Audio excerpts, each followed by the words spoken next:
Hoje estou com um monte de perguntas aqui boas. Tomara que ajude mais gente, né? Eu resolvi então, para quem não é da mentoria, deixa eu explicar. A mentoria a gente faz os encontros online, ao vivo, só que eu faço sempre pelo Zoom. E dessa vez eu resolvi fazer aqui para poder ajudar as outras pessoas. Na verdade, da outra vez eu fiz pelo Zoom, mas deixei ligado o Instagram e foi um sucesso. Foi uma live que todo mundo comentou, que todo mundo, ninguém estava entendendo direito por que eu não estava olhando, por que eu estava olhando para outro computador. E aí todo mundo elogiou e pediu para fazer mais. Então eu perguntei para as meninas da mentoria, elas deixaram, tá aberto. Algumas eu não vou nem falar o nome de quem perguntou, mas o intuito é que a gente possa ajudar mais gente, né? Com as perguntas das mães da mentoria. A mentoria acabou na semana passada e eu tô aqui hoje para tirar as últimas dúvidas das mães. É ruim quando a gente despede. A gente também está decidindo aí prolongar essa mentoria aí por 1 ano, mostrando o meu dia a dia com os meus filhos, minha experiência no consultório.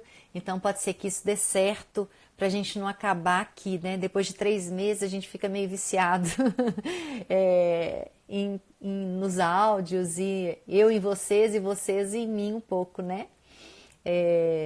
Gislene, obrigada, viu, gente? Eu acho que quando o astral abaixa, eu tenho que vir aqui para poder vocês levantarem um pouco a minha bola. Mas vamos lá, vamos começar?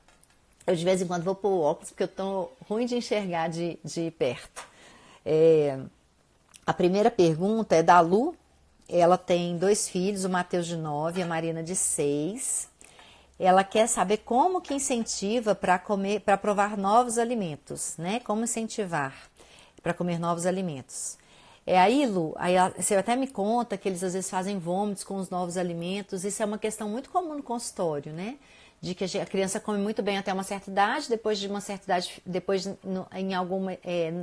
uma certa idade fica mais seletivo. Deixa eu contar uma historinha da alimentação para vocês, só para vocês ficarem por dentro assim, de como é a evolução normal de uma alimentação de criança, tá?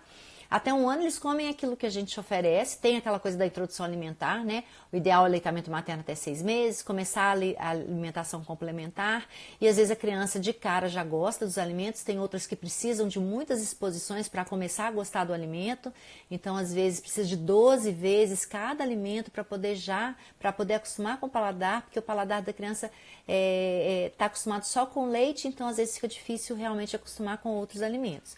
É ter paciência, saber até que até um ano a alimentação mais importante é o leite materno mesmo, né? Ou o outro leite, se a criança estiver tomando, e que os alimentos podem ser oferecidos com calma. Eu falo muito, é muito importante esse hábito alimentar que a gente introduz aos nossos filhos desde 1 ano, porque a gente precisa dar alimento com amor, com afeto.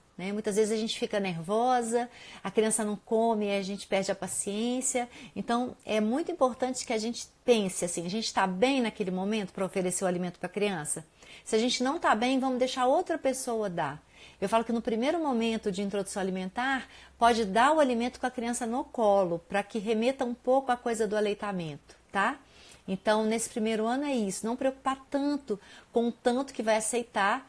A gente, normalmente, até uns 10 meses a criança ainda fica mais ou menos, e depois de 10 meses ela come muito bem. E a partir de 1 ano, diminui a quantidade de comida, tá, gente? As mães acham que tem que dobrar ou aumentar a quantidade de comida, mas não, a criança vai ganhar. Ela às vezes triplicou o peso no primeiro ano, e do primeiro até 2 anos, ela vai engordar 1,5 kg, no máximo 2.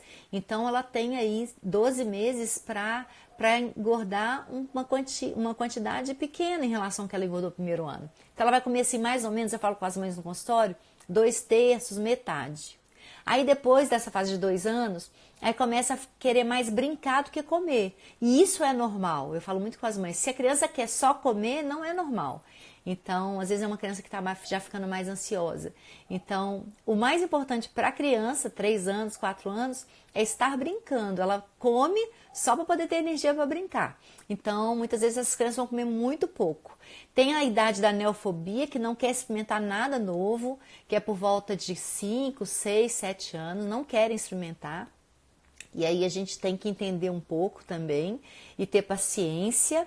Eu falo sempre com essa coisa da questão alimentar, de você tentar não transferir aquela história que você teve, tentar fazer diferente, né? Porque a gente precisava raspar o prato, a gente precisava comer tudo, e isso não tem sentido. A criança, quando está com fome, ela come. E o mais importante, como tudo na educação dos filhos, é o exemplo. Se a gente come muito bem, provavelmente os filhos vão comer muito bem. Se a hora do alimento é uma hora prazerosa, eles vão começar a achar isso prazeroso também. Você vê que as famílias, elas se reúnem na mesa, né, para alimentar, isso é o ideal. Hoje em dia a gente não vê isso acontecer tanto, e são nessas horas de afeto com a família que a criança adquire o hábito alimentar. Então é importante a gente que trabalha muito tirar pelo menos 2, 3 vezes na semana para estar sentado na mesa com os filhos. O ideal é todos os dias, pelo menos em uma das refeições, saborear o alimento, né? A gente fala com a criança, quando a criança pequenininha, cheirar, sentir a textura. Eu não sei da Lu qual foi a história do Matheus e da Marina, de 9 e 6 anos. Como é que foi essa história alimentar deles? Como foi essa história alimentar da Lu também? Se você quiser depois me mandar no particular, Lu, para a gente poder entender. Mas o que eu te dou de dica, o que a gente faz para incentivar? Faz de várias formas aquele alimento. Então, a cenoura, faz um soufflé de cenoura, faz uma cenoura raspadinha, uma cenoura cozidinha, uma cozidinha mais molinha, uma cozidinha mais durinha. E come, tá? E come. Normalmente tem isso também, viu, Gislene? Um filho come muito bem, o outro não come tão bem. É aquela coisa da diferença entre os irmãos que não querem disputar o amor dos pais, então acaba um sendo o oposto do outro. Um faz de um jeito, o outro faz de outro completamente diferente.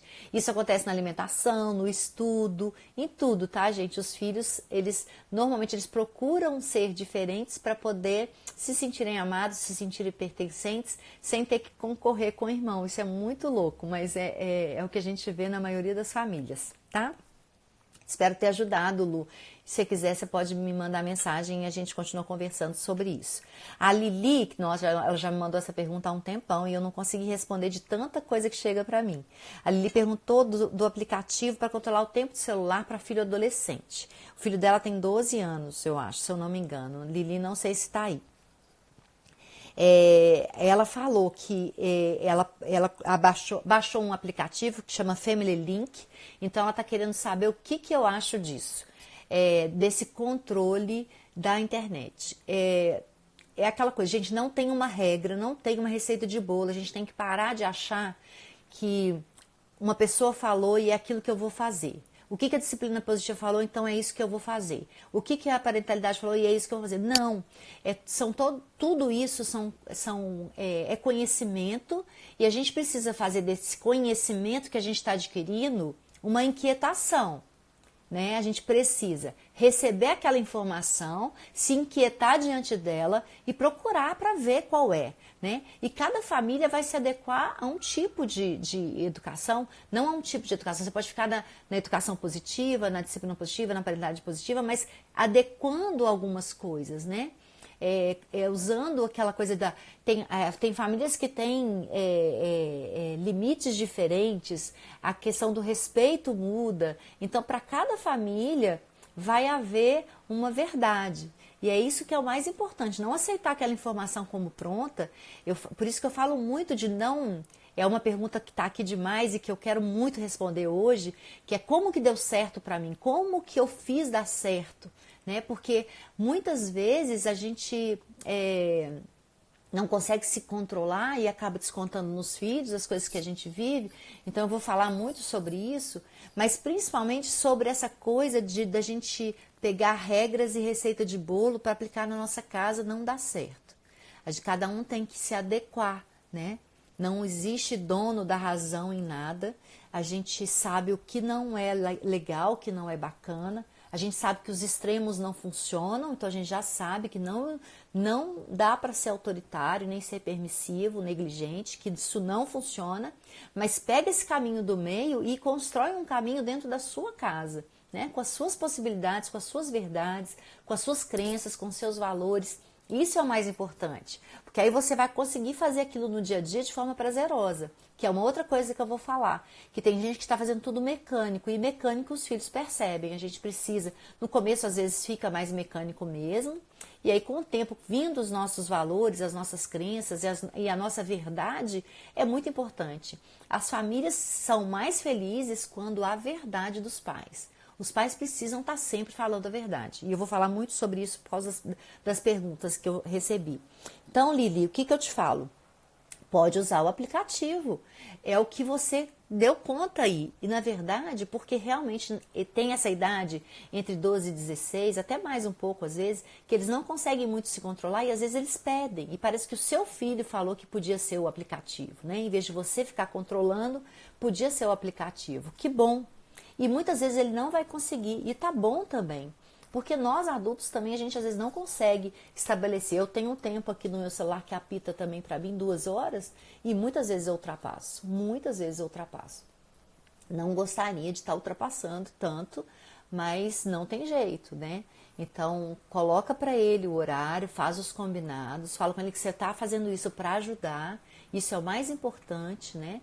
Fala para ele que é importante que ele faça outras coisas, atividade física, leitura, e que o celular pode vir sim, ele pode mexer, mas que tem que ser com controle, por causa de vício em internet também, né? Vício em videogame, mas ele está na adolescência, ele precisa de dopamina, e a dopamina que o videogame dá com muita facilidade, né? Então, eu já falei isso com você várias vezes, tanto no grupo de mães de adolescentes, então eles precisam dessa dopamina, e eu acho que por tudo que você me escreveu, dá para você tentar melhorar um pouco essa coisa do horário no fim de semana, não ser tão rígida. É uma questão minha, tá, Lili? Eu tô te falando assim, o que eu acho, pelo que você escreveu, né, do tempo da internet. Eu acho que você pode tentar negociar com ele um pouquinho mais de tempo, e para ele tentar colaborar, tá? E fim de semana eu acho que você pode dar uma afrouxadinha aí, eu acho que você falou que deixa 1h30, 2 horas, eu acho que você pode deixar um pouquinho mais no fim de semana, não vai fazer muito mal isso, desde que ele faça as outras coisas, né? Faça o esporte dele, tente dormir num horário bacana, estude, brinque, leia. E aí não vejo problema em ficar um pouquinho a mais no fim de semana para poder estar liberando essa dopamina para ele. Essa é a minha visão. A gente sabe que o ideal é não passar de 2 horas de tela por dia, mas a realidade para os adolescentes é outra. Então fica muito difícil a gente ficar nessa coisa de a gente precisa um pouquinho mais, a gente deixa, né? Fim de semana principalmente. Então é isso, eu espero ter ajudado. É sempre assim, tudo aqui, gente, é baseado mesmo na parentalidade, na disciplina positiva, mas com também a minha visão, com o que eu faço na minha casa, sempre, sempre, sempre. E eu acho muito importante, Lili, também você confiar nele, dar um pouco de liberdade, confiar nele, e mostrar para ele, encorajar ele, mostrar para ele que você acha que ele é capaz de controlar mais o tempo, de ficar o tempo que ele sabe que não vai prejudicar ele em nada, né? Isso é muito importante. Aqui em casa eu faço muito isso. Helena de 6 anos, Isabela de 4. Eu não coloquei o nome da mãe, né? Ela está muito preocupada porque as colegas de 6 anos da Helena estão vendo os canais específicos de internet que ela já tinha feito combinados de que alguns canais não iam poder. E como que ela vai fazer assim para poder continuar firme na coisa de que não vai deixar? Primeiro, são combinados mesmo, você precisa sempre falar a verdade para ela, né? E falar assim, filha, eu fico insegura de ver que você veja esse programa, porque eu não acho que é um programa adequado para a sua idade. E muitas vezes ela vai ficar frustrada. Então você tem que apenas explicar o porquê que você não está deixando, né? Não é assim, eu não deixo e ponto final. Aí é autoritarismo. Eu não deixo, filha, por isso, por isso e por isso. E conta a sua verdade. Eu estou insegura, eu acho que não é um conteúdo adequado para você. Você vai ver coisas que ainda não acho que são legais na sua idade. Procura ver se tem alguma restrição de idade no que ela está querendo ver, para que você esteja também apoiada por isso, né? Normalmente tem a restrição de idade para criança. Tente analisar esse conteúdo real, assim. Realmente não pode ver? Todas as colegas estão vendo? Será que nenhum pai está prestando atenção nisso, né? Realmente não pode? O que não pode? Tem coisas que atingem os seus valores? Então não vamos deixar ver, né? Aí é que tá. E aí você vai usar de firmeza com gentileza. Você vai falar, filha, eu entendo muito o que você queira ver, mas eu não fico tranquila de você ver um programa assim, eu não acho que o conteúdo é adequado para você, você vai ver coisas que não são legais para a sua idade, né? Dá um exemplo, como filme de terror, a mamãe também não quer que você veja, porque é uma coisa que você pode ficar impressionada, então não acho que está na idade de você ver. E é isso, aí aguenta a frustração, gente, a gente precisa aguentar as frustrações dos filhos. Porque quando a gente faz um combinado e realmente não quer que eles vejam aquilo, façam aquilo, a gente tem que se manter firme e dando explicação, mas sempre sendo firme e gentil. Então, eu entendo a sua frustração, eu entendo a sua raiva, eu entendo que você chore, eu entendo que você fique triste comigo, eu entendo que você fique aborrecida, com raiva, mas a mamãe não acha legal. E mesmo que todos os colegas estejam vendo, a mamãe prefere que agora ainda você não veja. Um dia você vai poder ver, né? Então é isso. Não é falar, né? Porque todo mundo caindo no buraco que você vai cair e sem dar explicação. Então sempre dá explicação. A Carla é mãe do Theo, de 4, e do Arthur, de 8 meses. Tem os combinados para ver TV, né? Para ver menos TV, né? Aos 4 anos. Chora, faz birra, grita. Então, valida, é sempre a mesma coisa, gente, assim. Se não tiver no acesso de raiva, porque no acesso de raiva tem outra pergunta aqui, não dá para validar sentimento nenhum, porque está na explosão emocional, né? Mas se já está ali chorando, achando ruim, fala para ele, né? Filho, eu entendo que você esteja com raiva, mas o nosso combinado é desse tempo de televisão. Então, às vezes está faltando, gente, 5 minutos para acabar o desenho que ele está vendo. É desrespeitoso, sei lá, e desligar a televisão. Você pode avisar, filho, já acabou o tempo de televisão do nosso combinado. Então, a mãe vai esperar só acabar esse desenho e nós vamos desligar, tá bom? E aí você não precisa falar 2 vezes, 3 vezes, 4 vezes, 5 vezes. Você pode chegar assim, Theo, lembra que a mamãe falou? Já acabou o tempo de televisão, então a mamãe vai desligar, tá bom? E desliga a televisão. Ele vai chorar, ele vai espernear, e a gente precisa entender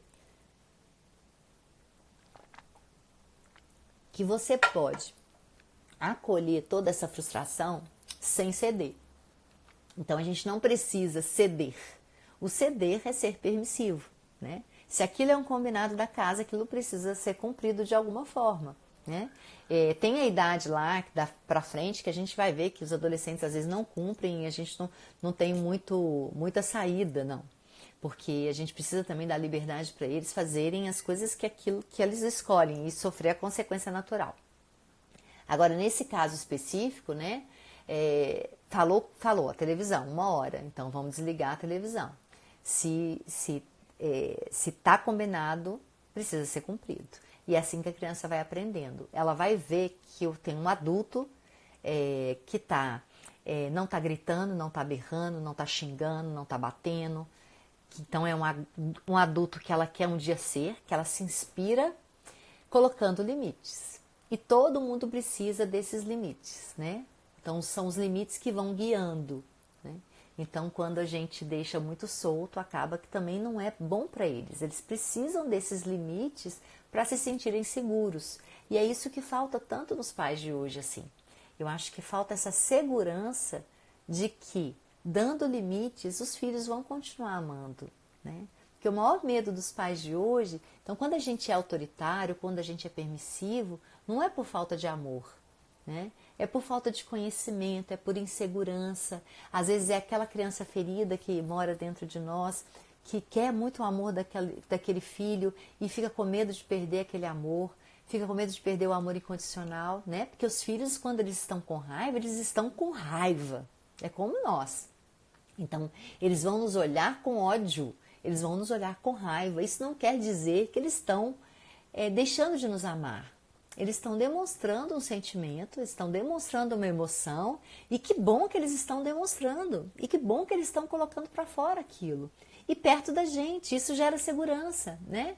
Então eu posso na frente da minha mãe mostrar minha raiva, mostrar meu medo, mostrar minha tristeza, que ela vai me amar em qualquer momento, ela vai me amar quando eu estiver mostrando as minhas emoções, porque elas fazem parte de mim.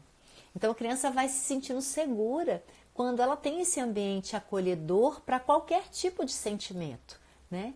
Então ela já sabe que ela pode contar com aqueles pais, né? Com aquelas figuras de referência para ela sempre. Ela não vai ser segura com esses pais só quando estiver sentindo coisas boas. Ela vai sentir bem com eles, também sentindo as emoções que fazem parte da nossa vida. E mais ainda, a gente precisa mostrar para os nossos filhos que a gente também sente raiva, a gente também tem frustrações, a gente também fica triste, né? Porque quando a gente se coloca vulnerável, né? E quando a gente se mostra humano, os nossos filhos têm essa doce liberdade de humanidade também. Então eles podem se mostrar humanos, e eles começam a se sentir mais amados quando eles veem que a minha mãe também faz isso, meu pai também faz isso, então eu também posso ser assim, eu também posso sentir assim. Isso não me faz um menino uma menina pior, né? A raiva não me faz uma menina feia, o medo não me faz um menino fraco, né? A tristeza não me faz uma pessoa pior, né? Eu sou como todos, eu sou como a mamãe, como o papai. E essas figuras de referência humanizadas, elas são mais tranquilas de se ter, né? Vamos lá. A Letícia tem um filho de 10 anos, provocador. Letícia, é um rótulo, né? Tudo bem que você vê que muitas vezes ele se comporta assim. Ele pode provocar às vezes. Ele não é provocador. Ele tem ultimamente provocado o irmão de 5 anos, eu acho, né? 5 anos. E tira todo mundo do sério. Letícia fala que esse filho mais velho tira todo mundo do sério porque ele é provocador, ele dá risadinha, né? Ele assim, o que a gente percebe do que a Letícia fala é que, lógico, esse menino de 10 anos, ele ficou 5 anos sendo filho único, depois veio o irmão, e aí ele provoca, sempre tem um irmão provocador, tá, gente? Quem tem 2 em casa sabe disso, sempre tem o provocador e tem o santo, né? Eu não tô vendo os comentários de vocês, gente, porque esse negócio aqui não vai passando, é uma tristeza. Eu não sei se eu falei aqui com vocês, nós vamos fazer essa live dividida em 2. Então vai apitar aqui o celular, eu vou parar e depois vou continuar num segundo momento, porque geralmente essa live de mentoria dura mais que 1 hora. Vamos ver se dá para durar menos, para durar 1 hora, mas eu acho que não. Geralmente é 1h30, a gente já teve live de 2 horas. Então vou fazer essa e depois vou parar, 5 minutos eu continuo, tá? Então ela é muito de briga entre irmãos, de comparação entre irmãos. Letícia, o conselho que eu tenho para te dar é assim, tentar não transformar um em provocador aí e outro em vítima. Tentar não colocar um como o vilão e o outro a vítima, né? Porque eles acabam, e você já disse isso, parece que está indo para fora também, eles acabam assumindo essa postura também em lugares fora, então, na escola. Então a gente precisa, e ela quer muito que os irmãos sejam amigos. Todas nós, mães, pais, queremos que os irmãos sejam amigos. Às vezes eles não vão ser, tá, gente? São 2 seres humanos que estão ali na mesma casa, que às vezes têm muitas afinidades, mas às vezes não têm. Então não são obrigatoriamente melhores amigos. Eles precisam se tratar com respeito. E o nosso papel é não defender um e não preferir um e preterir outro, ou não transformar um em vilão e outro em vítima o tempo todo.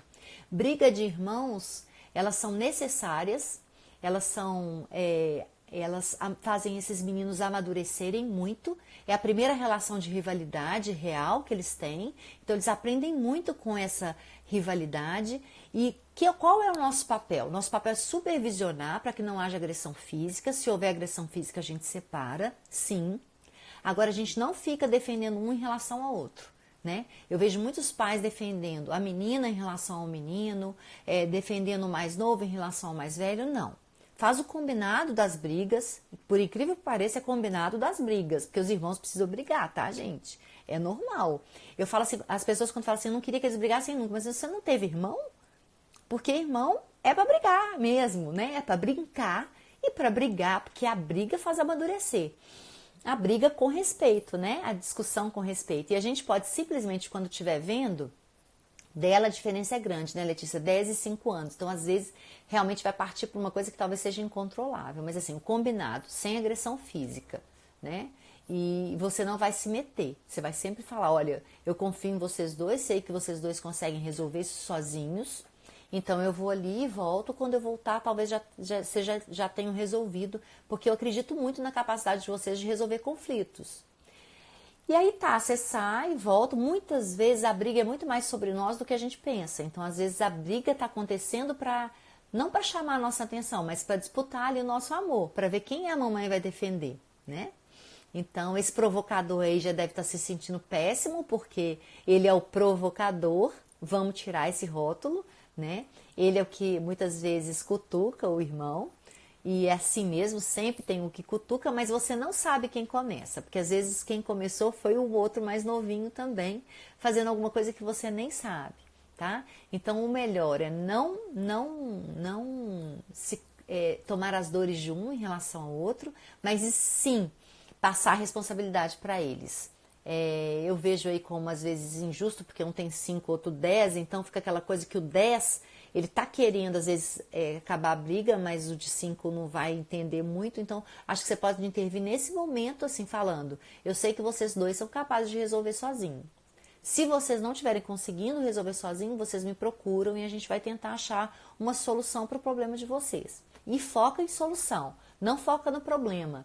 Gente, toda vez que você estiver brigando com alguém, seja filho, marido, amigo, o que for, foca na solução que tudo se resolve. Porque se a gente fica debatendo o problema, a gente nunca chega a uma conclusão e realmente fica muito difícil.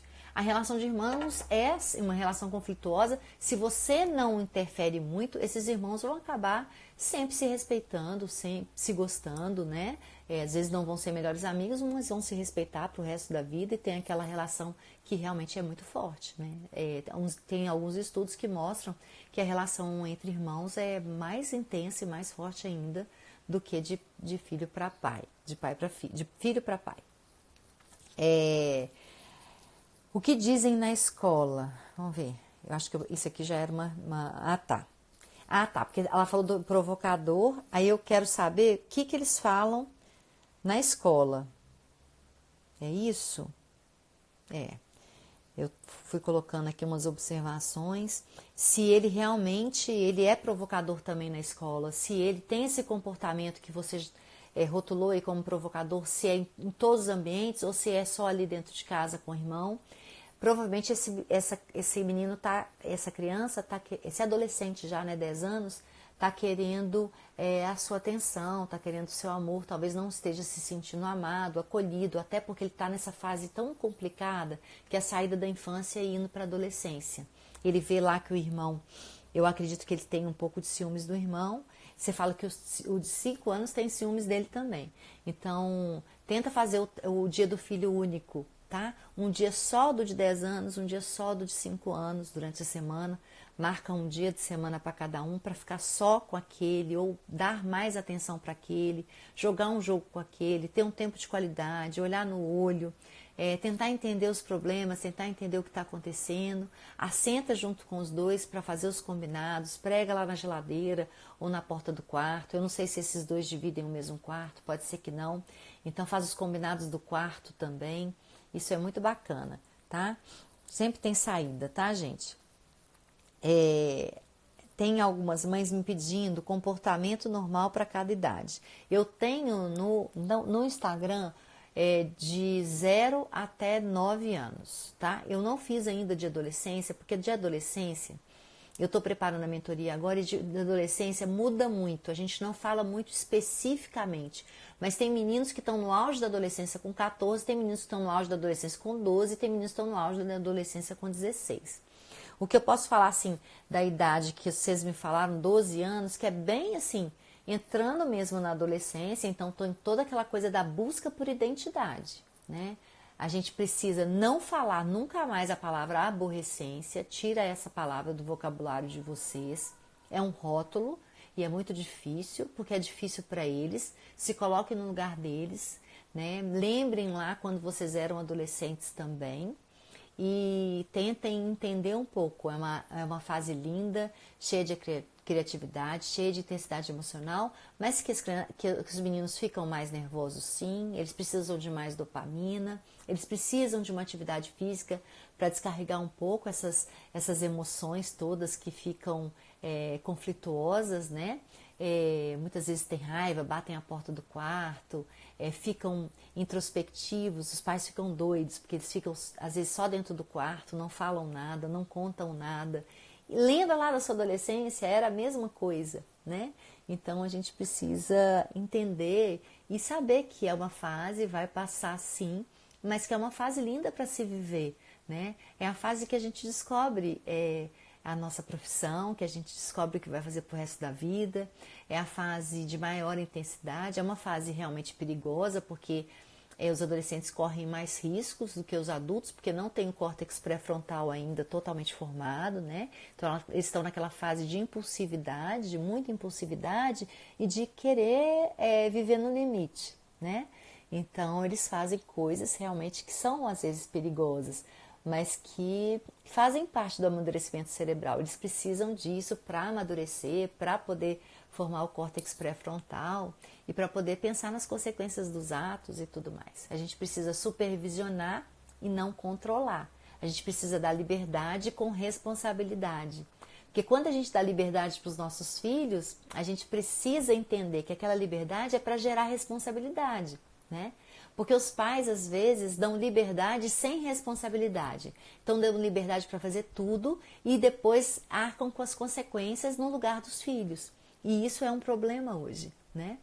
Isso é um problema. Por isso que eu falo, é tão estranho ver os pais falando, quando eles vão contra o que eu falo, e falam que tem que ter consequência, que tem que apanhar em casa porque senão vão apanhar na rua, que tem que sofrer em casa porque senão vão sofrer na rua, e que em casa o sofrimento é menor, é preferível bater porque eu não vou bater com tanta força quanto na rua. Gente, isso aí é uma bobagem, isso é uma coisa que a gente já tem que saber, isso não existe mais, né? Não existe esse pensamento, por que uma pessoa tem que apanhar em casa para poder apanhar menos na rua? Não tem nada disso. Então a gente precisa... Ai, deixa eu sentar aqui direito, meu Deus. Então a gente precisa estudar mesmo para poder entender aí qual é a verdade, né? A gente pode deixar eles sofrerem consequências naturais, porque esses pais, mesmo os pais que falam isso, que falam que tem que bater, eles não deixam os filhos sofrerem consequências naturais. E as consequências naturais são as mais importantes. Então, não quer de jeito nenhum sair de casaco, sai sem casaco. Vai sentir frio, nunca mais vai sair sem casaco, né? A horário de comer, o horário de comer. Não quer comer, uma hora vai sentir fome, né? Ah, isso é cruel. Não é cruel. Cruel é bater. Cruel é bater, cruel é xingar, cruel é humilhar, cruel é rotular. Isso é cruel, né? Porque aí é falta de respeito. Agora, quando você deixa ele ter a escolha, ele tem a liberdade, mas aí pensando que ele vai adquirir responsabilidade, porque senão nunca vai ter. Então, esqueceu para casa? Esqueceu para casa. Não é para ir lá em casa buscar o para casa todas as vezes e levar. Não fez o para casa, não é para fazer para ele, né? Então, isso aí, porque aí ele vai chegar na escola sem o para casa e o professor vai perguntar. E ele não vai querer passar por aquilo mais, né? Não quis estudar para a prova? Vai lá para a prova sem estudar e tira uma nota ruim, e aí? Né? Aí as mães falam assim, mas ele não está nem aí. Uma hora vai estar, uma hora vai estar, uma hora vai... Se você deu o exemplo, se você estiver acolhendo, se você na hora da nota baixa virar para ele e falar assim, filho, o que a gente pode fazer para melhorar isso? Talvez você tenha estudado pouco, vamos tentar ver um horário. Você quer que a mamãe te ajude a fazer um horário de estudo? Você quer uma pessoa para ajudar, para estudar com você? Você quer que eu tome a matéria? Né? Então, qual é a solução para esse problema? Não foca no problema, foca na solução, né? Ah, que nota horrorosa, tá vendo? Eu te falei. Você só não fez nada, não estudou, só ficou dormindo, só ficou mexendo no videogame. O que isso vai te levar, né? Foca no problema e aí foca na solução do problema, em vez de ficar passando sermão, que só afasta os nossos filhos da gente, só fazem a desconexão e depois fica muito mais fácil, muito mais difícil corrigir, né? Conexão antes da correção. Você está conectada com seu filho, você está respeitando o seu filho, você olha no olho, você foca em solução, você, em vez de dar sermão, conversa, né? Escuta o que ele tem a te dizer, né? Tenta mostrar soluções para aquilo que ele está passando. Nossa, esse menino começa a te admirar, essa criança começa a te admirar, esse adolescente começa a te admirar e te ter como exemplo. Eu não vou emocionar hoje. E é tão maravilhoso, gente, é maravilhoso ver um filho admirando a gente, é maravilhoso, né? É muito lindo de se ver os nossos filhos seguindo as nossas posturas, né? Mas a gente precisa lembrar que a gente tem que dar exemplo, né? A gente precisa dar exemplo de tudo, exemplo do que é certo e o que é errado, exemplo do que pode e o que não pode, exemplo do que é respeitoso e do que não é respeitoso, porque senão eles vão aprender aonde, né? Tem mãe que me perguntou aqui, meu filho é totalmente desobediente, ele não me obedece. Gente, qual é o exemplo que hoje os meninos têm de obediência? Quem obedece quem hoje, né? Tem mulher que obedece marido, né? Marido que obedece mulher. Quem obedece? Hoje não tem esse exemplo de obediência que a gente tinha antigamente. Então, a gente precisa entender que as crianças e os adolescentes são seres humanos que merecem respeito, tanto quanto nós. Então, em vez de exigir obediência, a gente pode exigir cooperação, colaboração, que todos fazem parte de uma mesma família, que todos têm uma contribuição a dar, e entender que as crianças têm muito a nos ensinar, os adolescentes têm muito a nos ensinar. Antigamente essa hipótese não era nem considerada, né? E hoje os meninos realmente não veem mais essa coisa do o superior e o inferior. A gente busca por igualdade, né? Igualdade entre classes, igualdade entre raças, igualdade entre gênero, igualdade. Por que a gente não busca a igualdade nas crianças, nos adolescentes com o adulto? Nós adultos somos responsáveis pela segurança das nossas crianças e adolescentes. Então a gente precisa ser autoridade, sim, uma autoridade empática e amorosa, que vai mostrar para essas crianças e para esses adolescentes o melhor caminho. E às vezes eles não vão escolher o caminho que a gente está indicando. E aí é a hora da consequência natural, né? E aí é a hora na hora que ele volta, depois de ter quebrado a cara, você não virar e falar assim, tá vendo, eu te avisei. Em vez de você falar isso, filho, meu colo é seu, né? O que aconteceu? O que você tem para me dizer? Como que a gente pode fazer da próxima vez, né? Como vai ser da próxima vez? Como você vai escolher, né? Você vai escolher fazer como da próxima vez. Então, isso é muito importante. Mostrar que tem ali uma pessoa que ele pode confiar para o resto da vida. Que não vai ficar só querendo mostrar para ele que ele erra e isso é péssimo. Erros são ótimas oportunidades para aprender. E depende da pessoa também que está observando esse erro, fazer com que isso seja mais leve e seja amadurecedor para essa criança e para esse adolescente. Que ele amadureça, que ele cresça através dos erros, né? Erros são ótimas oportunidades para aprender. Como ajudar um adolescente de 12 anos a lidar com a frustração? Ele frustra, ou ela, eu acho que é ela, frustra, explode, fica agressiva, como controlar? Ela sabe que na rua as pessoas não vão ter tanta paciência quanto ela.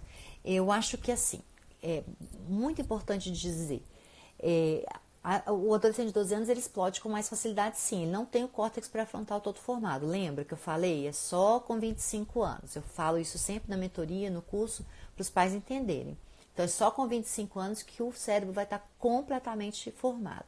Então, ele não consegue controlar os impulsos. A gente precisa aprender a controlar os nossos, porque a gente também, às vezes, não sabe. E a gente já tem o córtex todo formado, tá? Então, a gente não tem desculpa. Os adultos não têm muita desculpa para isso. Os adolescentes têm porque eles ainda não estão com o córtex pré-frontal formado e eles estão ali com a dopamina, precisando de dopamina, então é mais normal que o adolescente se exploda do que a gente. Então a gente precisa colocar alguns combinados. Olha, quando você estiver com raiva, você pode fazer isso, isso, isso, mas você não pode agredir as pessoas, você não pode xingar as pessoas. Então vamos buscar alternativas para você descarregar a sua raiva, né? Que seja gritando dentro do seu quarto, no travesseiro, que seja batendo em alguma coisa, surrando uma almofada, que seja batendo no saco de boxe, que seja, sei lá, né? Mas respirando fundo, que seja contando até 10, mas não pode agredir o outro. Isso é um combinado, né? Pode bater a porta do quarto? Bom, na minha casa aconteceu talvez 1 ou 2 vezes. Foi até antes da disciplina positiva, não foi depois. E para mim tudo bem, né? Então eu sabia que era uma explosão emocional, bateu, mas na sua casa pode ser muito desrespeitoso bater a porta. Então o combinado é que você estando nervoso, você não vai bater a porta do quarto, porque a porta é do seu quarto, mas a casa também é minha, né? Não é para falar que a casa é sua, não, porque a casa não é sua, a casa é de todos vocês da família. Não é porque você pagou que é sua, né? Então, a gente, no autoritarismo, a gente fala muito isso, né? É minha casa, é o meu, não, é eu que trabalho para conseguir. Não, eles não trabalham porque eles não têm condição de trabalhar ainda, né? E a gente é responsável pela segurança e por tudo daquela criança e daquele adolescente, né? E eles não nos devem isso, não, né? Então, é bom saber disso. A gente é responsável por eles e eles não nos devem. Eles nos devem respeito, porque a gente é respeitoso com eles e porque é isso que a gente está ensinando para eles. Agora, eles não nos devem nada pensando no material, né? Eles são os nossos filhos e a gente tem que também respeitá-los. Então, como ajudar? Colocando alternativas. Olha também se esse adolescente está sendo tão explosivo assim em outros ambientes, ou se é só em casa, né? Porque é em casa que ele encontra acolhimento, você entendeu? Então, por exemplo, eu tenho adolescentes no consultório que ficaram muito, muito agressivos porque estavam sofrendo bullying na escola. Então, estava sofrendo bullying na escola, e aí? Onde que eu vou descarregar essa raiva minha? Ou eu vou descarregar batendo na pessoa lá que está fazendo bullying, ou eu vou descarregar em casa. E é uma hora de você, em vez de ficar focada no comportamento, que é o que a gente fala, para de focar no comportamento, querendo controlar o comportamento, e tenta buscar por que ela está sendo assim. O que esse adolescente está sentindo? O que está acontecendo? Né? Escuta, assenta do lado. Adolescente é assim. Tá lá na sala vendo televisão, ou tá lá na sala sentado na mesa, assenta do lado. Não fala nada. Assenta do lado. Coloca a cabeça deles no colo, faz cafuné, né? Ju, e para crianças pequenas de 6 anos, posso dar opção de algum objeto para as crianças extravasarem a raiva? Sim, pode ser aqueles jogos de martelo, pode ser também o saquinho de boxe mais leve, pode ser o cheira-florzinha só para velhinha, pode ser massinha, aquelas massinhas plásticas mais durinhas, né, para poder apertar e descarregar um pouquinho, pode ser essas bolinhas de massagem, né, pode ser um monte de coisa, tomar um banho para poder melhorar, pular corda ajuda muito, né? Então a gente precisa lembrar lá que quando a gente está com raiva, quando a gente está estressado, a gente libera muito cortisol e adrenalina. Cortisol é o hormônio do estresse e a adrenalina é aquele hormônio que dispara o coração, faz tremer, às vezes a gente sua. E para regular esses hormônios de estresse, né, esses neurotransmissores, esses hormônios, a gente precisa liberar dopamina, ocitocina, serotonina e endorfina. A dopamina através de exercício físico ou através de uma conversa carinhosa, a ocitocina, o abraço, né? A serotonina e endorfina com exercício físico também. Então, a gente precisa tentar regular esse estresse mesmo. Eu falo sempre que um pouco de estresse é bom para todo mundo. A gente precisa estar regulando, né? Mas a gente precisa desse um pouquinho de estresse para poder ir se acertando, né? O organismo entendendo que às vezes vão existir frustrações, vão existir estresse, a vida não é só beleza, não é tudo bom, mas é um pouquinho. Se for muito estresse todos os dias, a gente tem o estresse tóxico precoce, né? Que a gente sabe muito bem que dá sequelas para o resto da vida. O estresse tóxico precoce na infância é causa, já estudada na neurociência, de dificuldade de aprendizagem, aumento de déficit de atenção, aumento de depressão, aumento de ansiedade, aumento de suicídio. Então, crianças que são submetidas a castigos repetidas vezes, né, humilhadas, castigadas e castigadas, e que estão sempre com o hormônio de estresse lá no alto, com o cortisol lá no alto, não conseguem controlar isso, elas têm fatalmente mais doença mental. Isso é mais do que comprovado, tá? Então a gente precisa escolher o tipo de parentalidade que a gente vai fazer para que essas crianças sejam mais acolhidas. Que a gente fala, a parentalidade positiva, a criança é acolhida. Você não vai ser permissivo, que o permissivo também é ruim, muito ruim, né? Que são crianças que não têm, viram adultos sem limite. Mas o castigo repetido, o estresse repetido, os gritos repetidas vezes, né?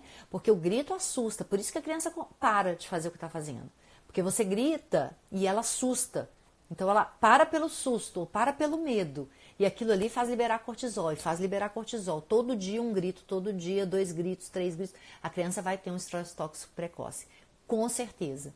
E isso vai atrapalhar a aprendizagem, isso vai aumentar a chance de depressão, vai aumentar a chance de ansiedade e de suicídio. Isso já é comprovado também pela neurociência, tá, gente? Não estou conseguindo ler tudo que vocês estão escrevendo. Eu vou tentar depois ir respondendo, porque eu tenho muitas folhas de dúvidas da mentoria. Então vamos lá, daqui a pouco vai. Eu já avisei para quem entrou depois que eu vou fazer uma pausa. Já tem 48 minutos, aí aos 9h55 mais ou menos eu vou fazer uma pausa de 5 minutos e vou voltar de novo para poder dar tempo de resolver tudo, tá? A Riane com filho de 9 e de 5 anos, eles não falam o que acontece na escola. Gente, isso é muito comum, eles não falam mesmo. E olha, e eles sabem muito bem quando a gente está perguntando de curiosidade e quando a gente está perguntando de investigação, tá? E nós pais muitas vezes estamos investigando. Mas me fala o que aconteceu. Alguém te bateu? Alguém fez isso? Alguém te xingou? Você está acontecendo alguma coisa lá que não está sendo bom? Não vamos perguntar assim. Faz perguntas curiosas. Fala também do que acontecia na sua infância. Fala o que acontecia na escola com você. Nossa, filho, na escola tinha uma professora que eu adorava. A professora fazia isso, isso, você tem. Olha, eu tinha um amigo. Como que é hoje na escola? Porque na minha época, na hora do recreio, a gente brincava muito de pique. O que você brinca hoje? Brincava de rouba-bandeira, de queimada. Como vocês fazem hoje? Olha para você ver como é que soa muito mais respeitoso e encoraja eles a contarem, né? A gente fala assim, são perguntas que geram vontade de responder, né? Não são aquelas perguntas que a criança fala assim, curiosa. Que a criança fica com dificuldade mesmo de querer, de ter vontade de responder. Então, para incentivar elas a contarem, é isso. Escuta, sem também ficar intrometendo e interrompendo e salvando e julgando, só escuta, né? E eles vão adorar. Então eles vão querer contar mais, eles vão querer falar mais.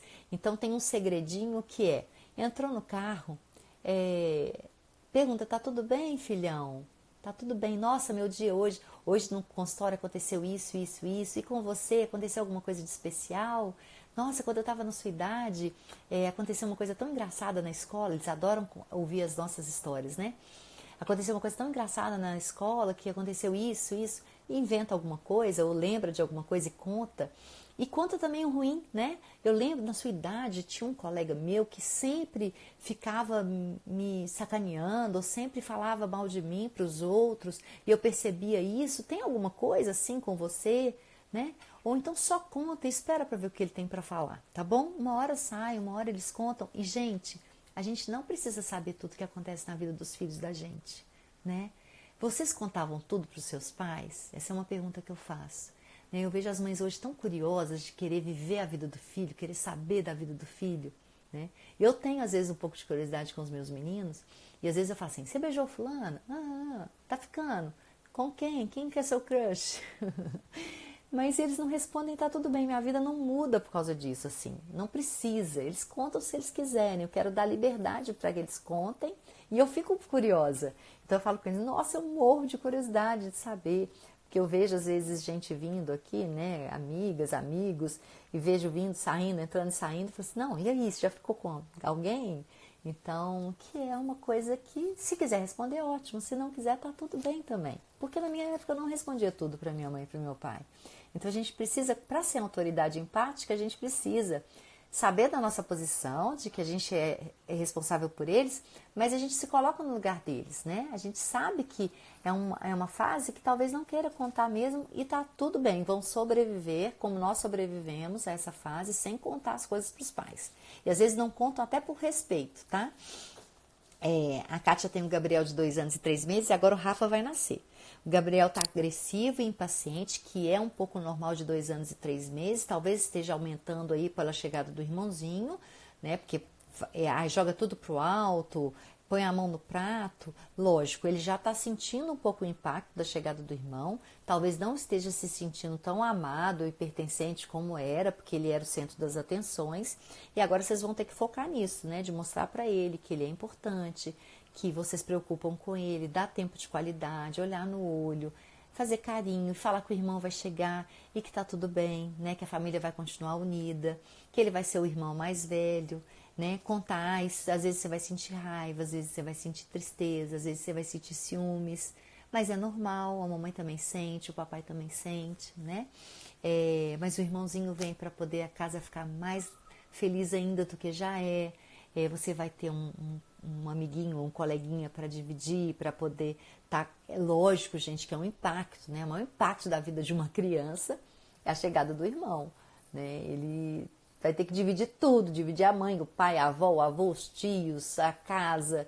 Então é um sofrimento. Eu falo com as mães, é o maior sofrimento, mas passa e é importante. É uma frustração importante para amadurecer, tá?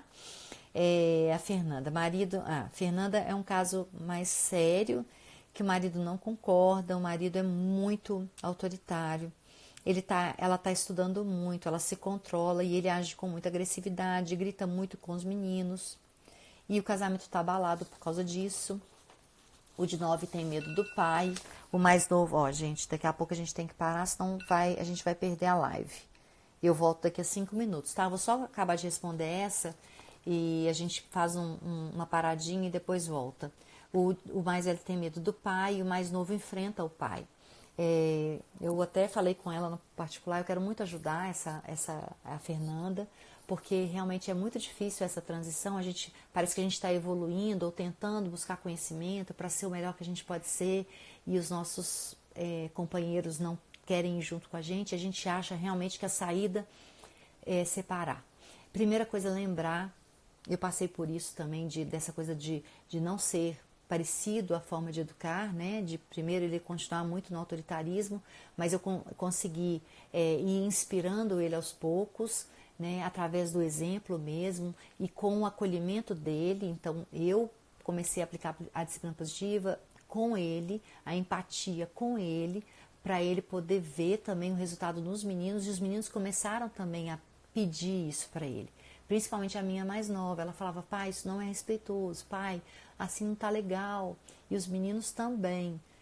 A gente percebe que eles estão muito mais ligados nessa questão de contar as coisas, de ter liberdade comigo, porque eu já estou nessa conexão há muito tempo. O meu marido hoje faz muito bem, mas às vezes escorrega, né? Nós que viemos de criação autoritária, às vezes acontece mesmo. Então vamos lá, que a maioria já está entrando. Eu estava respondendo a pergunta da Fernanda, que está passando por esse problema com o marido. E o que eu falo assim, a gente não consegue mesmo mudar outra pessoa, mas a gente consegue inspirar. Sempre falo isso. Então a gente consegue inspirar pelo exemplo, gente. Então quando a gente começa a ser respeitoso com as pessoas, com os filhos, com o marido, o tempo todo, tentar entender, mostrar as emoções, acolher as emoções, a pessoa vai querendo também. Para eles talvez seja um pouco mais difícil, né? Para os homens às vezes é um pouco mais difícil esse processo, porque é um processo de voltar, né? Voltar para dentro, de reconhecer as emoções, reconhecer o que passou. E para eles é muito forte isso, assim, porque eles não foram ensinados a lidar com as emoções, né? Eles não podem chorar, não podem sentir raiva, não podem sentir medo, né? O homem tem que ser corajoso, o homem, né, engole o choro. E a gente também tem isso, mas eles mais. Então, para eles se revisitar aí da infância, porque os nossos filhos nos fazem revisitar a nossa infância o tempo todo. Então, para eles é um pouco mais difícil do que é para a gente e a gente precisa apoiar. Eu falo sempre, não existe ex-pai, né? Então, se a saída é a separação, a gente precisa entender que aquele homem vai continuar sendo o pai dos nossos filhos. Então, eu acho que sempre a gente tem que buscar estar bem com o marido que a gente escolheu para ser o pai dos nossos filhos. E se não deu certo, eu não tenho dúvidas de que a prioridade é a saúde mental das crianças. E a nossa também, porque os filhos sabem quando a gente não é feliz, eles sabem quando a gente não está bem, né? Mas eu sempre acredito que há uma saída, né? Então, sempre acredito que a gente possa encontrar uma saída respeitosa, e é por isso que eu incentivo tanto a comunicação não violenta também, para que a gente possa sempre estar amadurecendo um com o outro, porque a relação a dois nada mais é do que uma incrível possibilidade de amadurecimento juntos, né? Às vezes não dá para continuar, mas a gente precisa sempre estar tentando e se reinventando e puxando o outro para vir junto com a gente. É isso que tem que acontecer. Você descobriu a disciplina positiva, a parentalidade positiva, está estudando, seus filhos estão se conectando a você. Então, tem outras coisas mais difíceis que estão acontecendo com ela e eu vou ajudar. Mas, enfim, o que eu te falo tente inspirar e acolha ele também. Né? Pensa aí que ele também está passando por coisas difíceis e que você seja empática com ele e traga ele para perto de você, conexão com você mesma primeiro, depois com ele e com os filhos você já tem. Né? A Lena fala que tem um filho de 7 anos que não gosta de dormir de jeito nenhum, na verdade ele nunca gostou de dormir. O mais importante aí é você conversar com o filho. Eu tenho mãe que chega falando isso no consultório e fala assim, mas você já perguntou para ele por que ele não gosta de dormir? Né? Por que ele não gosta de dormir? Ele tem medo? Ele tem alguma insegurança? Passou por alguma coisa quando no início, né, da vida dele, os primeiros 3 anos principalmente, de trauma para dormir? Né? É muito importante que a gente converse com a criança. A criança com 7 anos, ela sabe falar muita coisa.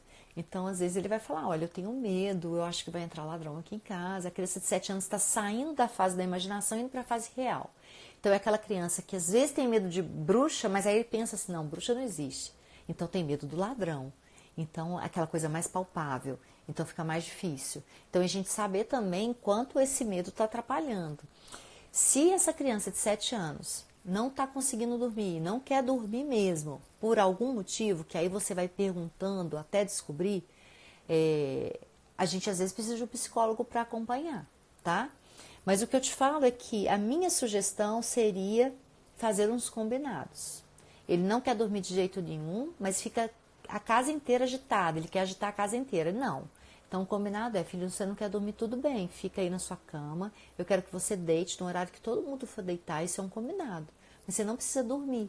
Você pode, por exemplo, ler um livro, você pode ficar aí olhando para o teto, pode ficar conversando com você mesmo, pode dar opções ali, mas poucas, mas na cama, e fica acordado.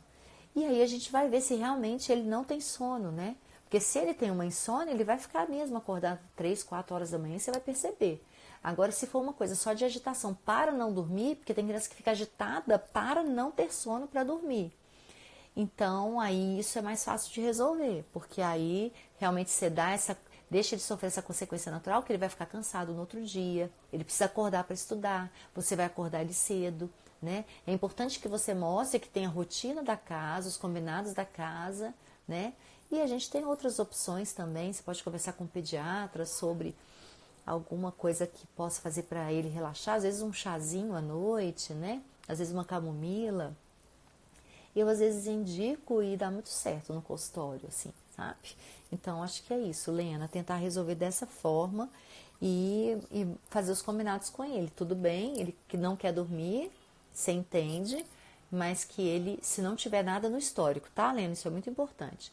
Que você entende que ele não queira dormir, mas vão ficar na cama, esse é o combinado, sem fazer barulho, porque todo o resto da casa quer dormir, tá bom? Carol, que falou essa coisa do inspirar e não querer mudar o outro. Gente, tinha cada resposta linda lá, porque as mães fizeram as perguntas no grupo da mentoria e uma vai respondendo a outra. Eu fico tão emocionada que eu falo assim, gente, elas aprendem muito comigo falando, às vezes, pouquinho, né? 7 minutos todo dia para elas em áudio e elas aprendem tanto. O que você... Ah, tá. Mônica, tá quase acabando, tá? Quase acabando sim. Faltam 3 páginas. A Mônica fala que gritar e bater tá. Ela falou que não consegue se controlar às vezes, né? Não, a Mônica é o contrário. Ela falou que parou de gritar e aí mudou completamente a relação dela com o marido, principalmente, né? E que ela adorou a parte de linguagem de amor, que também isso mudou muita coisa na vida dela. A Débora tá falando que o caçula grita muito. Eu não sei qual a idade do caçula da Débora, mas Débora, o caçula pode gritar. A gente aqui não pode, porque ele pode gritar porque ele ainda não tem como controlar esse grito, né? A gente pode ir aprendendo, porque a gente tem o córtex formado, né? O córtex pré-frontal, que é aquele que faz a gente pensar antes de agir. Então, o que te faz gritar? Quais são as atitudes dos seus filhos que te fazem gritar? E aí ela fala que também, não sei se é ela ou outra, acho que é outra, fala que toda vez que está triste, grita. Toda vez que ela fica triste, ela grita. Não, tristeza não faz gritar. Então vamos tentar entender primeiro qual é a emoção, né? Ela tem raiva.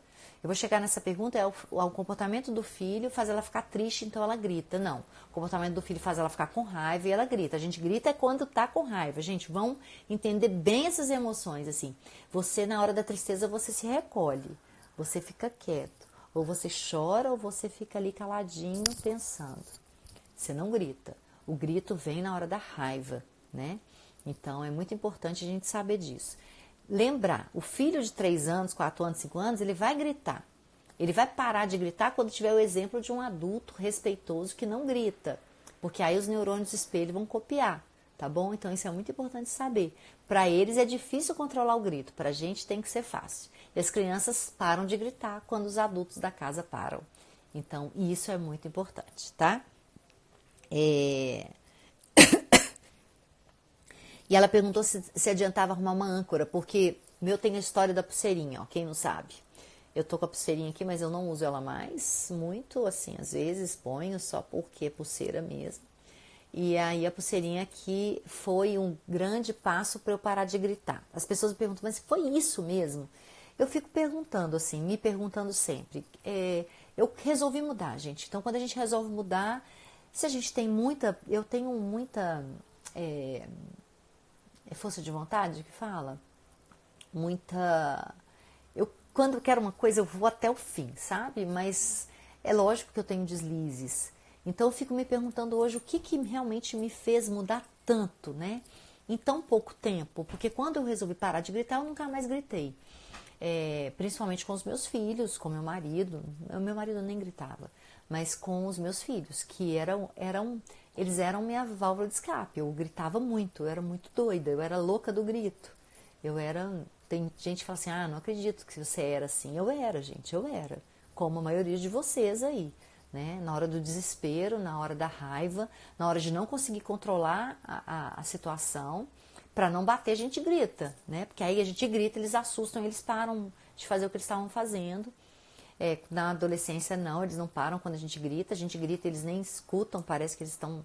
E era esse o meu problema, porque eu vi que na adolescência eu gritava e não adiantava. E eu fiquei com muito medo de perder os meus filhos. Eu fiquei com muito medo de perder os meus filhos adolescentes.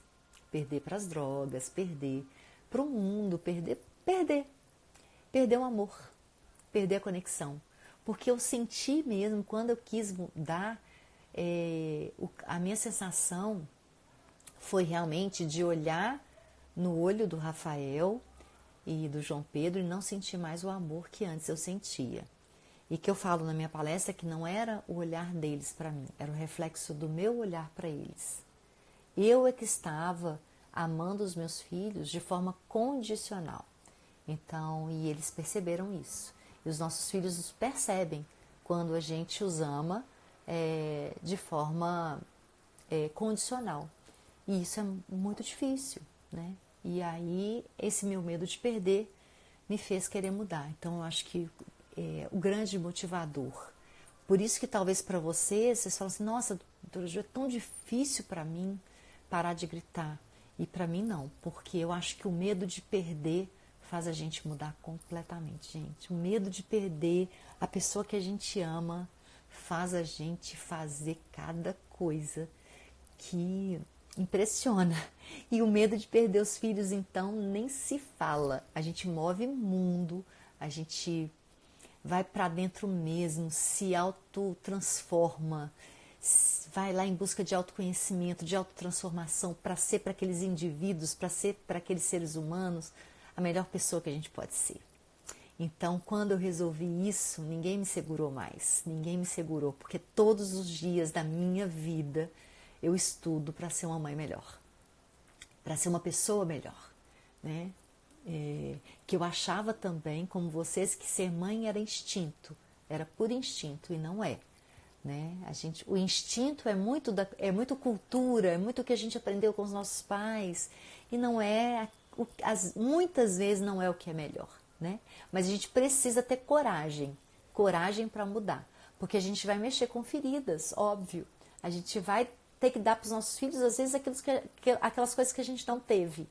Então as mães me perguntam muito, nossa, doutora Ju, eu sei toda a teoria, e como eu faço para conseguir a prática? Para mim é muito difícil conseguir praticar aquilo que eu já sei. Eu já sei e eu não consigo olhar para o meu filho com um olhar de amor incondicional que você fala. Eu não consigo. Gente, o mais importante é assim, vocês entenderem que a gente precisa primeiro se transformar. Senão nada dá certo. Não adianta ficar lá com a receita do bolo e com as ferramentas, 52 ferramentas, se você não muda por dentro. Você vai conseguir por um tempo, o seu piloto automático vai te chamar, né? A sua criança interior ferida vai te chamar para reagir, porque os nossos filhos nos lembram o tempo todo disso, né? Quando a minha filha chegava para mim e falava, eu te odeio, para mim era o fim, porque ela cessava dentro de mim a minha maior dor, que era a dor da rejeição. E quando eu ouvia a minha filha falando, mãe, eu te odeio, era incontrolável em mim. Era incontrolável em mim ser uma criança e disputar com ela esse poder. Porque eu falava, eu também te odeio, eu também não gosto de você, antes de estudar. E eu comecei a achar isso muito louco. Por que uma criança, aquela criança que eu mais amava, que eu mais amo, virava para mim, eu te odeio, e eu, em vez de ser o adulto e falar, filha, você não odeia a mamãe te ama, tá tudo bem, né? Você tá com raiva, e é isso mesmo, você tá com raiva da mamãe, tá falando que odeia a mamãe, mas a mamãe te ama. Eu te amo de qualquer jeito e você também me ama, mesmo quando eu te faço raiva. Isso é ser adulto, né? E por que é tão difícil para as pessoas? Porque a gente não aprendeu isso, a gente não teve isso na nossa infância. Então a gente precisa curar para poder dar, a gente precisa nos dá esse amor, né? Porque esse amor aí que a gente tanto busca a vida inteira, né? Esse amor, essa aceitação, a gente só consegue da gente mesmo. Não adianta procurar esse amor, tampar esse buraco que tem aí dentro com outra pessoa e muito menos com os nossos filhos. Porque muitas vezes a gente acha que são os nossos filhos os nossos salvadores. Eles nos levam a nos salvar, mas quem salva somos nós mesmos, né? Eles nos fazem enxergar, eles nos fazem abreviar o caminho dessa cura que eu falo, eles fazem a gente refletir sobre tudo, e mesmo honrando os nossos pais e sabendo que eles fizeram o melhor que eles puderam com o conhecimento que eles tinham, a gente não precisa repetir a história. A gente não precisa repetir. Honrar não é repetir a história. Honrar é reconhecer a sua história. Saber que você só existe porque o seu pai e a sua mãe te colocaram aqui. E que a sua história precisa ser honrada. Você só é quem você é pela história, por mais difícil que seja. Né? Tem pessoas que sofreram dores terríveis na infância.